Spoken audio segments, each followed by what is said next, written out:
प्यारे बच्चों, आप सबको एक बार नमस्कार। यहाँ पर जो हमारे साथी उपस्थित हैं और जो ऑनलाइन माध्यम से जुड़े हुए हैं ई पाठशाला के माध्यम से,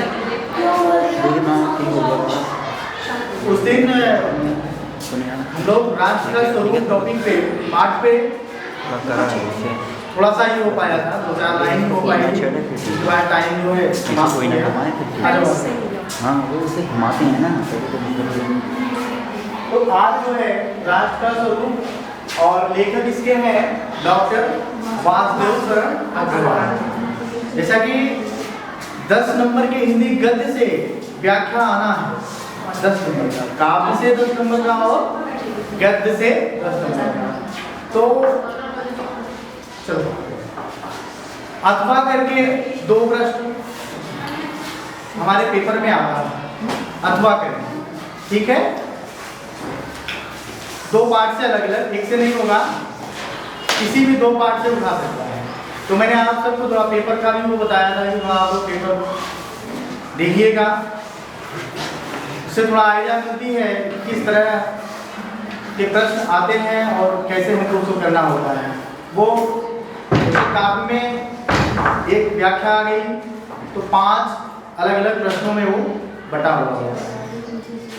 दिया है प्रस्तुत गद्यांश का संदर्भ लिखिए, या प्रस्तुत गद्यांश के कवि और पाठ का नाम लिखिए। फिर देगा रेखांकित अंशों की व्याख्या करिए। फिर उसी में से किसी शब्द का अर्थ पूछ लेता है। फिर किसी वो जो अंडरलाइन दिया है उसका भावार्थ पूछ लेता है। तो इस तरह से 5 क्वेश्चन बनाता 2-2 नंबर का। मतलब गद्य का जो जितने भी हमारे पाठ हैं 6-7 जो भी है हमारे सिलेबस में, वहाँ से 10 नंबर का आना है हमारे पेपर में। और उन 6-7 पाठों से कहीं से भी वो पूछ सकता है, 8-10 लाइनों का पैराग्राफ। तो राष्ट्र का स्वरूप उस दिन थोड़ी ही चर्चा हो पाई थी, समय समाप्त हो गया था। हमने बताया कि किसी भी राष्ट्र के निर्माण के लिए 3 चीजों का होना आवश्यक है। वो कौन कौन सी चीज थी? भूमि, जन और संस्कृति। भूमि, जन माने लोग, और संस्कृति सभ्यता, रहने जीने का जो तरीका है। ये 3 चीजें किसी भी देश के लिए निर्माण के लिए बहुत मुख्य है। शायद इसके अभाव में या इसके किसी एक की अनुपस्थिति में किसी भी राष्ट्र की परिकल्पना की ही नहीं जा सकती, या किसी राष्ट्र का स्वरूप बन ही नहीं सकता। पृथ्वी क्या है? हम बोलते हैं धरती माँ ना, माता शब्द से नाम से पुकारते हैं, जिसमें क्या है? अपार संभावनाएं हैं। कैसे वो तरह आ जाओ ना, चलो देखते हैं, थोड़ा समय नहीं हो।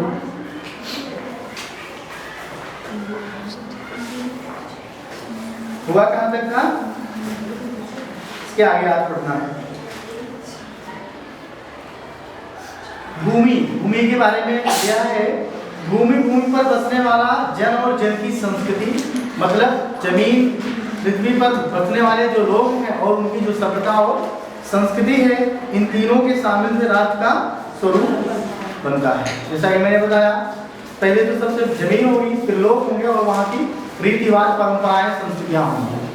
भूमि का निर्माण देवों ने किया, ऐसी मानता है। भूमि का जो निर्माण हुआ है वो किसने किया? देवों ने किया है, देवताओं ने किया है। वह अनंत काल से है, यह कब से है किसी को पता नहीं, कितने हजारों करोड़ों साल से पृथ्वी है।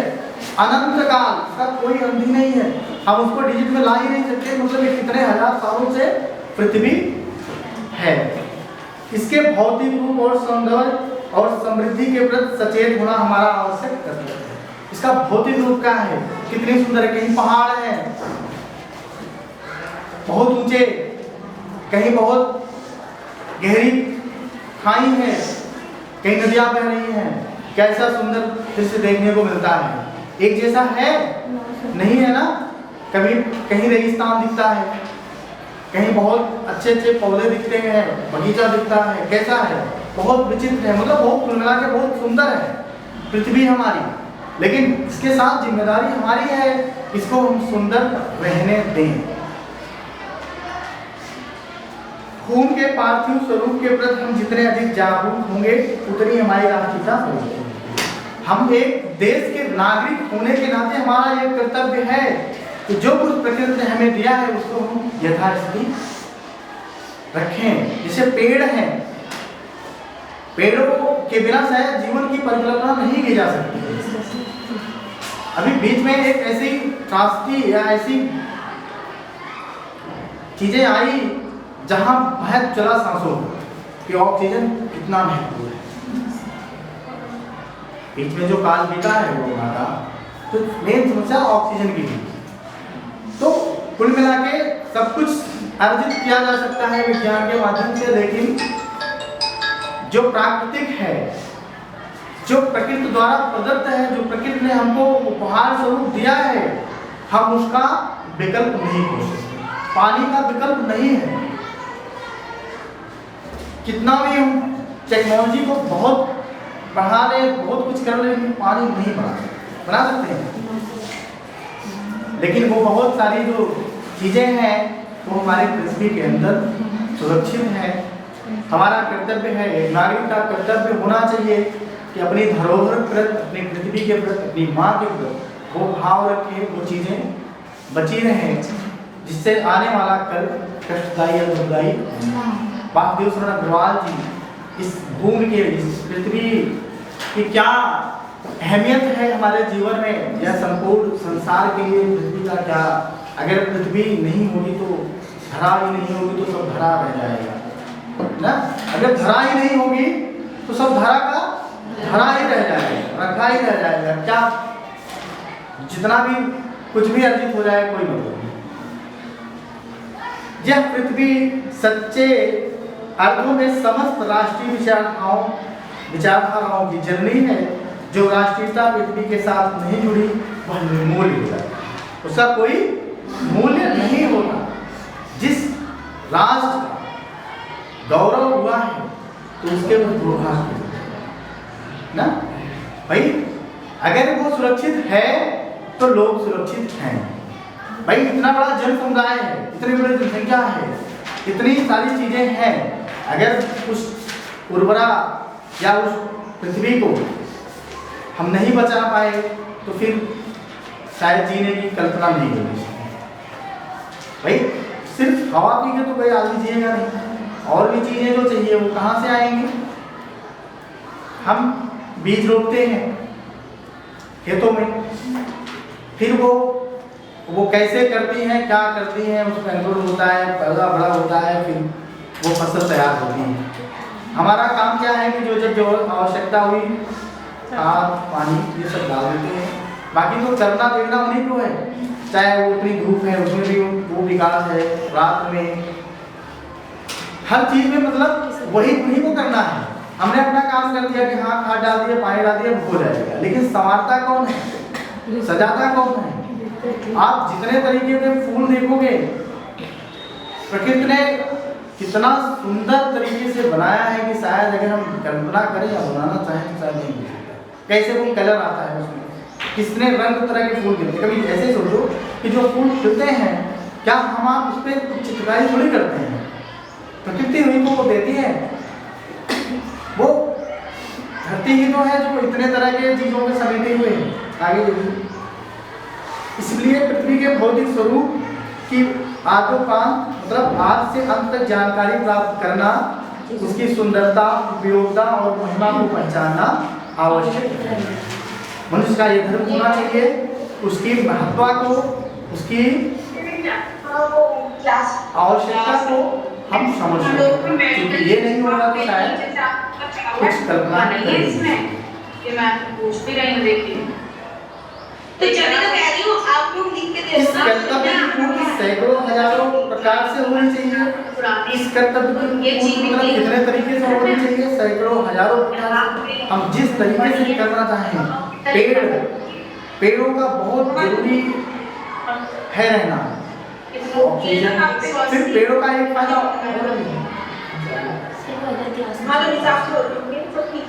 पेड़ों का रहना इतना आवश्यक है, एक तो ऑक्सीजन है, दूसरे वो मिट्टी के कटाव भी रोकते हैं।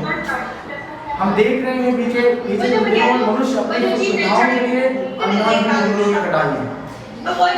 पेड़ों की कटाई वो अपनी सुविधा के लिए, सड़कों के लिए, रास्ते जितना भी जरूर जहाँ आ रहा है काट दे रहा है। जो कि नियम ये है कि अगर आपने काटा है तो उसके पहले आप लगा दें। जुलाई के महीने में सबको मौका मिलता है पेड़ लगाने का, हम लोग भी लगवाते हैं, घर भी लगाते हैं, बच्चों से भी स्कूल में एक मुहिम चलती है कि अगर ये आज नहीं हम लगाएंगे तो आने वाला कल हमारा बेहतर नहीं हो सकता।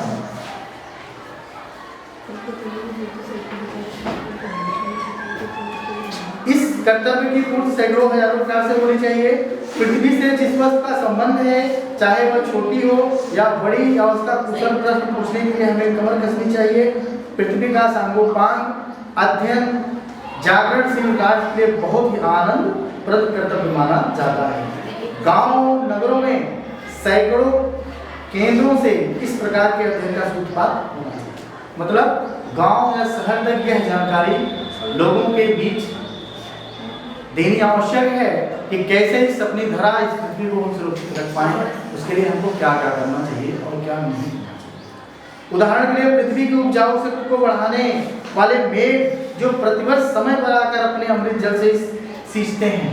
अप्रैल महीने, मई महीने या जून महीने के बाद हमारी धरती माता तप रही होती है, मतलब उस गर्मी से, लेकिन बिना किसी संकोच के वो बादल आते हैं और वर्षा करते हैं, जिससे शीतलता मिलती है और फिर से हरियाली टिकने लगती है ना। मई जून में तो सब तप रहा होता है, ऐसे लगता है कि मतलब क्या आग बरस रही है। वो गर्मी अपने चरम पे होती है, लेकिन उसके बाद परिवर्तन होता है, वर्षा ऋतु का आगमन होता है और वो बादल जो निस्वार्थ भाव से आते हैं और बारिश करके चले जाते हैं ना। कोई फीस तो नहीं लेते, ऐसा कुछ नहीं है, वो आए फ्री में अपना काम करके चले गए। और अगर बारिश ना हो, एक सीजन बारिश ना हो, तो सोचो कितनी तरह की परेशानियां व्यक्ति के जीवन में, हम सबके जीवन में आ जाएंगी। कितना महत्व है। अगर एक चक्र बारिश का गड़बड़ हो जाए, ना हो पाए किसी कारण, मानसून बदलता रहता है, वैसे भी होता है किसी साल कम बारिश हो जाती है, तो सबसे पहले तो बाकी चीज़ों में छोड़ो, पानी की समस्या बढ़ेगी, हमारा जो लेवल है वो नीचे चला जाएगा। यही वर्षा का पानी है जो छन छन के नीचे जाता है, जो जिससे हमारा लेवल पानी का मेंटेन होता है। और पानी नहीं हो तो शायद हम किसी चीज़ की कल्पना करें, कैसे क्या करेंगे बिना जल का। तो हर चीज़ का महत्व है अपनी जगह। कहने का मतलब कभी कह रहा है कि जो भी छोटी बड़ी चीज़ें हैं वो हमारे जीवन में सबका महत्व है और सबको अपने कर्तव्य करने चाहिए। मतलब मनुष्य के अपने कर्तव्य करते रहने चाहिए, राष्ट्र के प्रति, अपनी पृथ्वी के प्रति। हमारे अध्ययन की परिधि के अंतर्गत आने चाहिए। मतलब हम जहाँ भी शिक्षा प्राप्त कर रहे हैं, जो भी अध्ययन कर रहे हैं, जीवन में जो भी चीज़ें सीख रहे हैं, उसके दायरे में वो चीज़ें आनी चाहिए कि ये भी एक विषय है जिस पे हमको सचेत रहना चाहिए आने वाले कल के लिए। उन मेघ जलों से परिवर्तित प्रत्येक तृणलता और वनस्पति का सूक्ष्म परिचय प्राप्त करना भी हमारा है। और जब ऐसा होता है, पृथ्वी पर उन बादलों के द्वारा बरसात होती है, तो जो सूखी लताएं हैं या तमाम तरह के ऐसे वृक्ष, ऐसी वनस्पतियां हमको देखने को मिल जाते हैं, छोटे छोटे, जो अपने आप तो कहाँ है, उसका बीज कहाँ है, कोई नहीं, कहीं नहीं करता, कुछ भी होता है, लेकिन वो अपने आप उस समय निकल आते हैं ना। कितनी तरह की लताएं चढ़ जाती हैं पेड़ों पे, तारों पे, खंभों पे। अभी नहीं, अब तो वो दिखेंगे ही नहीं, लेकिन जैसे ही अभी ऋतु का चेंज होगा, समय बदलेगा, तो फिर अपने आप को। इस प्रकार जब चारों ओर से हमारे ज्ञान के कपाट खुलेंगे, कपाट दरवाजा, रास्ता, हम ज्ञान लेते हैं, जो हम सीखते हैं, अगर इस तरह से हम सतर्क रहे तो हमारे चारों तरफ से जो सीखने के रास्ते हैं वो हर तरह से कुल मिला के खुले रहेंगे और इसके प्रति अपनी इस पृथ्वी के प्रति सचेत रहेंगे। तब सैकड़ों वर्षों से शून्य और अंधकार से भरे हुए जीवन के क्षेत्र में नया उजाला दिखाई देगा। कुल मिला के जो लंबे समय से ये अज्ञानता है, ये अंधकार छाया हुआ है, अगर हम इस तरह से कर पाए तो चारों तरफ क्या होगा? प्रकाश होगा ना। धरती माता की कोख में जो अमीर निधियां भरी हैं, इस माँ के कोख में कितनी अमूल्य निधियां हैं। कहीं खोलो तो सोना मिल जाता है, कोयले में हीरा मिलता है, मतलब क्या क्या चीजें छुपा के रखी हैं, सहेज के रखी हैं, संभाल के रखी हैं, क्यों वैसे के वैसे बना है ना। और कितनी उर्वरा है इनमें, कितनी ये उर्वर है कि जो हम खेतों में डाल आते हैं वो हमको फसल के रूप में मिल जाता है ना। वसुंधरा कहा जाता है इनको, जिसके कारण वह वसुंधरा कहलाती है। उससे कौन परिचित ना होगा। लाखों करोड़ों वर्षों से अनेक प्रकार की धातुओं को पृथ्वी के जल में पोषण मिला। तमाम तरह के धातु, तांबा, जस्ता, तमाम तरह के ऐसे धातुएं हैं धरती माँ की मतलब जहाँ बुलाई होती है। कहीं भी ऐसा पुरातत्व विभाग है, अगर कहीं भी बुलाई करता है, हम नहीं सुनते पेपर में यहाँ ये मिला, यहाँ वो मिला। वो बताओ कितने हजारों साल, सैकड़ों साल कितने से पड़ा है उसे, लेकिन खराब नहीं हुआ, वैसे ही बना हुआ है। तो ये ताकत, ये सामर्थ्य, ये शक्ति किसमें है? इस धरती में, इस मिट्टी में ना। अभी ये भूमि चल रही है, भूमि, इसके बाद अगला है जल और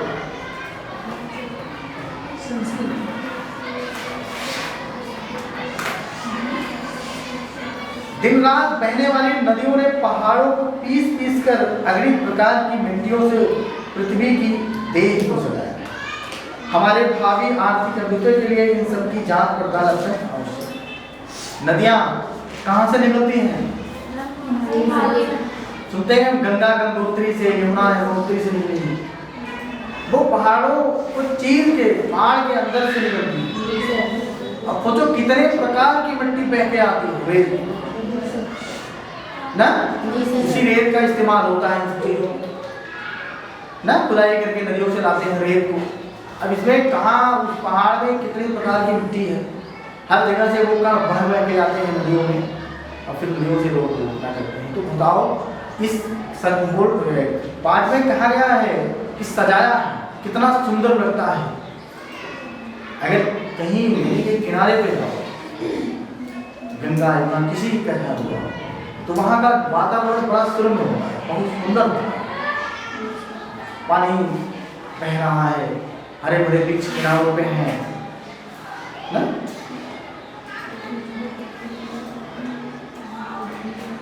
पृथ्वी की गोद में जन्म लेने वाले जड़ पत्थर कुशल शिल्पियों से सवारे जाने पर अत्यंत सौंदर्य के प्रतीक बन जाते हैं।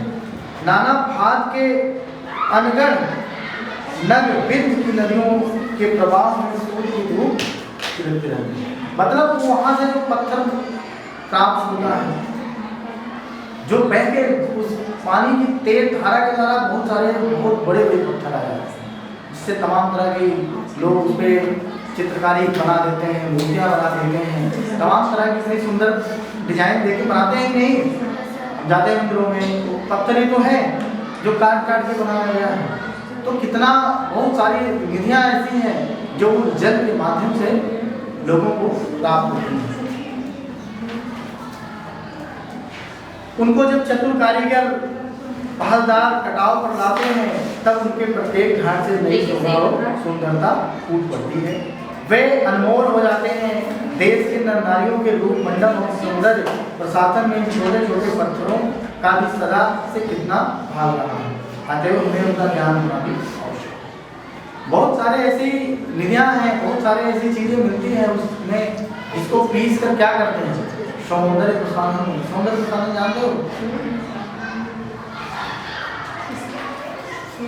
सौंदर्य प्रसाधन को ब्यूटी पार्लर में ले जाना है।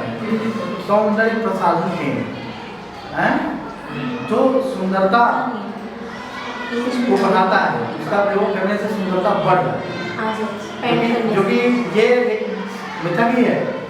ऐसा प्रकृति ने तो जिसको बना दिया है उसमें बहुत ज़्यादा फेरबदल हो नहीं सकता है। बताओ, हो सकता है? प्रकृति जिसको जो जैसे बना दी है उसको बनावटी रूप से नहीं बनाया। कहने का मतलब जो प्राकृतिक है वो प्राकृतिक है, जो आर्टिफिशियल है वो आर्टिफिशियल। पृथ्वी और आकाश के अंतराल में जो कुछ सामग्री भरी है, पृथ्वी के चारों ओर फैले हुए गंभीर सागर से जो जलचर और रत्नों की राशियां हैं, उन सबके प्रति चेतना और स्वागत के नए भाव राष्ट्र में फैलना चाहिए। पृथ्वी और आकाश के अंतराल में जो कुछ सामग्री भरी है, इस पृथ्वी और आकाश के बीच में जो भी चीजें हमको मिलती हैं उसका महत्व हमको समझना चाहिए और बहुत सहेज कर उसको रखना भी चाहिए। और हमें इस बात से हमेशा वाकिफ होना चाहिए या जानकारी रखना चाहिए कि क्या ऐसा है जो प्रकृति ने हमको दिया है जिसका हमको नुकसान नहीं होता। अगर ये पेड़ ना हो तो कैसा लगेगा? बताओ, पेड़ों का अगर ना दिखाई देना कैसा लगेगा? कितना नीरस है। ये प्राकृतिक है, कितना सुंदर लगता है वृक्ष वृक्षों का होना। जहां पर ये कम है वहां वीरान सा लगता है। तो ये देन तो इन्हीं की है, इस भूमि की ही तो देन है, इस भूमि की तो देन है। राष्ट्र के नवयुवक हृदय में सबके प्रति जिज्ञासा कि नई पीढ़ी जब तक नहीं फूटती तब तक हम सोए हुए के समान। जो युवा हैं, राष्ट्र के जो नवयुवक हैं, उनके हृदय में जब तक ये नहीं आता कि नहीं ये बहुत महत्वपूर्ण चीज है, इसको हमको बचाना है, बिना इसके जीवन की कल्पना नहीं की जा सकती। हम कितना भी चीज़ों को कर लें, कितनी भी तरक्की कर लें, लेकिन इसका होना आवश्यक है। जहाँ ये नहीं है वहाँ बहुत सारी मुश्किलों का सामना करना पड़ता है। बहुत सारे ऐसे देश हैं जो सक्षम नहीं है अपने पूरी जनसंख्या को भरण पोषण में, वो किसी देश पर निर्भर रहते हैं, आयात करते हैं अनाजों का, दालों का, तमाम तरह का। तो कुल मिला के जहाँ ये संपन्नता नहीं होगी, स्वाभाविक है मुश्किल तो होगी। विज्ञान और उद्यम दोनों को मिलाकर राष्ट्र के भौतिक स्वरूप का एक नया खात खड़ा करना है। यह कार्य प्रसन्नता, उत्साह और अथक परिश्रम के द्वारा नित्य आगे बढ़ाना चाहिए। हमारा यह ध्येय हो कि राष्ट्र के जितने हाथ हैं उनमें से कोई भी इस कार्य में भाग लिए बिना बेटा मतलब छूटे ना, तभी मातृभूमि की पुष्कल समृद्धि और समग्र रूप मंडल प्राप्त किया जा सकता है। मतलब कोई भी ऐसा वर्ग, कोई भी ऐसा समूह ना छूटे जो इसको बचाने में, इसको सुरक्षित करने में ना लगा। मतलब कुल मिला के यह जानकारी दी जाए, लोगों को इतना जागरूक किया जाए कि हमारे जीवन के लिए क्या चीज़ें महत्वपूर्ण हैं, क्या नहीं है, और इस पृथ्वी पे हमको क्या चीज़ बचाना है, या इस पृथ्वी के लिए, इस पृथ्वी को बचाने के लिए, इसकी उर्वरा को बचाने के लिए हमको क्या करना है। आप ये जान लो, अगर ये पेड़ नहीं है, ये वन नहीं है, तो स्वाभाविक है बारिश की संभावना कम हो जाती है।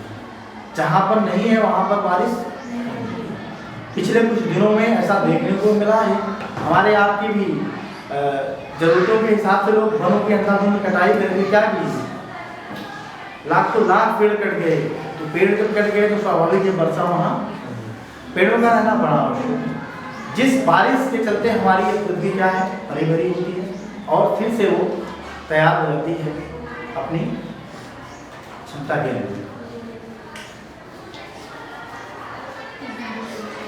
जन्म माने ये तो रहा भूमि, ये तो रही हमारी पृथ्वी, जिसका इतना रोल है संसार को बसने बसाने में। दुनिया में जहां भी लोग दिखाई देते हैं उनके नीचे जमीन होगी। हवा में कोई कितने देर रहेगा, आएगा तो भाई पक्षी कितना भी उड़े लेकिन लौटना तो वही है भाई, आसमान में कितनी देर को रहेंगे। तो इसलिए मातृभूमि पर निवास करने वाले मनुष्य राष्ट्र का दूसरा अंग है। किसी भी भूमि, किसी जमीन पर निवास करने वाला दूसरा अंग कौन सा है? लोग। अब ये सारी चीजें लोगों की होंगी। पृथ्वी हो या मनुष्य ना हो तो राष्ट्र की कल्पना असंभव। कहने का मतलब बहुत जमीन पड़ी हो, लोग ना हो, निर्जन हो, नीरव हो, एकदम एक एकांत हो, कुछ भी ना हो, कोई घरद्वार नहीं हो, कोई पेड़ पौधे, ऐसा कुछ भी नहीं, तब भी तो बेकार है, वीरान लगेगा कि नहीं? अब हम जाते हैं कहीं रास्ते में, कुछ एरिया ऐसी मिलती है बहुत दूर दूर तक घर ही नहीं मिलते, होता है एकांत जगह दिखती है तो वहाँ अजीब होता है, मतलब इतनी दूर दूर तक घर ही नहीं है, थोड़ा सा अजीब सा लगता है। ये आप लोगों ने भी महसूस किया होगा आते जाते होंगे। तो कुल मिला के लोगों का भी होना बहुत महत्वपूर्ण है। अगर बहुत बड़ी भूमि पड़ी हो, लोग ही ना हो, तब भी बेकार है भाई, वो तो वैसे पड़ी ही रहेगी ना, कौन उसको पे क्या करेगा? कुछ न कुछ उगेगा न कुछ होगा। तो कुल मिला के किसी भी राष्ट्र के क्या बना रहे हो? अनार, सर बायोलॉजी का काम अच्छा। करती है, एलोवेरा एलोवेरा चेहरे पे लगा बोलो। जन के कारण ही पृथ्वी मातृभूमि की संज्ञा प्राप्त कर रही है। आगे है बेटा, सुनो, जन के कारण, लोगों के कारण ही पृथ्वी क्या है? मातृभूमि। मातृभूमि की संज्ञा से इसको हम नवाजते हैं, उगाते हैं, कहते हैं कि हमारी मातृभूमि, माता है हमारी, जो इतनी सारी चीजें हमको उपहार स्वरूप दे देती है। एक माँ का रोल क्या होता है जीवन में? बताओ। निस्वार्थ प्रेम। वो अपने बच्चों पे लिए खुद को जो है नहीं दे पाती, पहले उनकी परवरिश करती है, पहले उनको खाना देना, या नहीं है तो कम ही खा लेंगे या नहीं खा लेंगे, ये सिर्फ माँ ही कर सकती है, दूसरा लड़ पड़ेगा। अरे घर में किसी को थोड़ा सा कम मिल जाए तो बोलना पड़ेगा, लेकिन माँ को नहीं पता चलता वो खाई है। एक माँ की जो क्षमता है, एक माँ की जो ममता है, एक माँ, इसीलिए तो धरती माता कहा गया है। कितनी चीजें हैं, कितने लोग अच्छे भी काम करते हैं इसी धरती पे, बुरा भी करने वाले इसी पे हैं ना, लेकिन सबको लेके वो चलती है।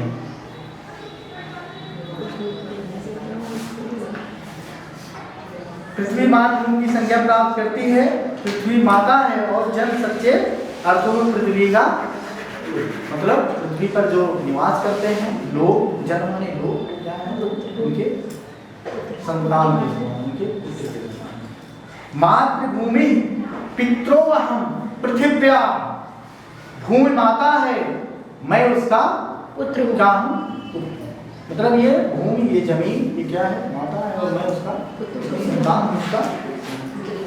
जन के हृदय में इस सूत्र का अनुभव ही राष्ट्रपिता कुंजी है। अगर लोगों के दिमाग में, हृदय में, मन में यह बात बसे कि ये मेरी मातृभूमि है और इसकी रक्षा हमें करना है, तो शायद जो है परिणाम बहुत अच्छा होगा।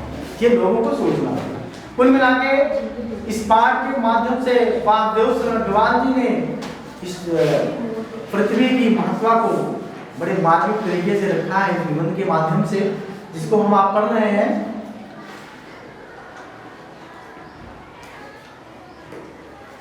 इसी भावना से राष्ट्र निर्माण के अंकुर उत्पन्न होते हैं।